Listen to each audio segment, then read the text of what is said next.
Thank you. Leeds Council will decide next week whether to install solar panels on some of its buildings, including schools, museums and leisure centres. But in these days of soaring fuel bills, could householders also save money by doing the same thing on the roofs of their own homes? Paul Hudson has been investigating solar power as a possible solution, and it says here he's actually put his money where his mouth is. Energy prices are soaring and we're all looking for ways to keep our bills down.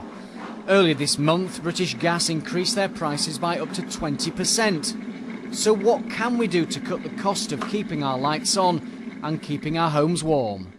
Well, one way of cutting your electricity bills is to generate your own clean green electricity. And I've finally taken the plunge and got solar panels fitted on my roof. Well, the bottom line is, unless we all want to go back and live in a cave, we can't get away from the fact that we need electricity. But you might be surprised by just how much some of our appliances guzzle power.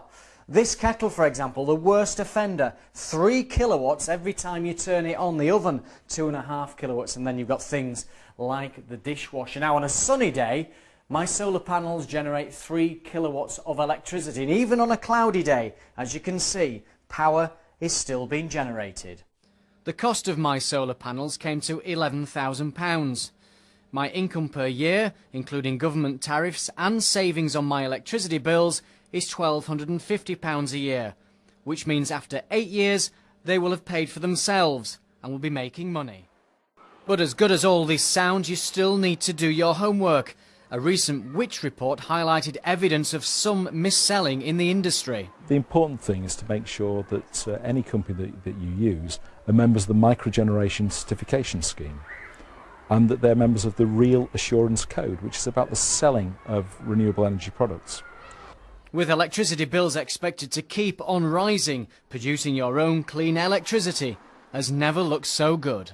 Paul Hudson, BBC Look North, Leeds. And Paul's been blogging on this subject, solar panels not spending money, at bbc.co.uk/Paul Hudson. And of course he'll be back with the weekend weather forecast, possibly from the west wing of his home at the end of the programme.